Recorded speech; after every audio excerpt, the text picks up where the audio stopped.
Green Bay City Council is voting tonight on whether to tighten the rules for short-term rentals. Local 5's Paul Stino joins us live now. He's in Green Bay with a preview of tonight's vote. Paul?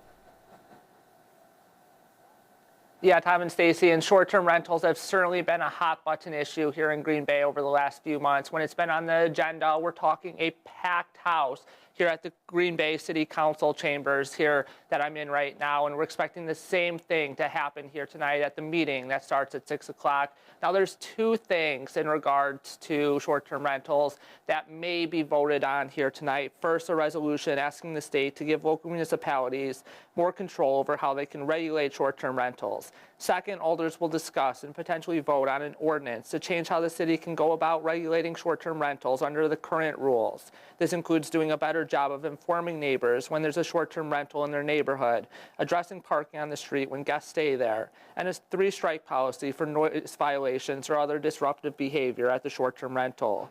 Dozens of short-term rental owners have shown up at previous council meetings and have been able to convince city staff and alders to amend previous versions of the ordinance that had included a 7-day minimum stay for short-term rental guests and would only allow owners to rent out their properties for 180 days of a year. My job today at the council, hopefully, is going to be able to take a look at how we can make it easier for my constituents and for other constituents that live in the city of Green Bay when people rent these homes so that they fit into the neighborhood. My belief is any short-term rental and the people that rent it, they're guests in our neighborhood. And we need to remind them of that. And Tom and Stacy, local owners of short-term rentals, they have consolidated, organized into a group called Green Bay Short-Term Rental Alliance.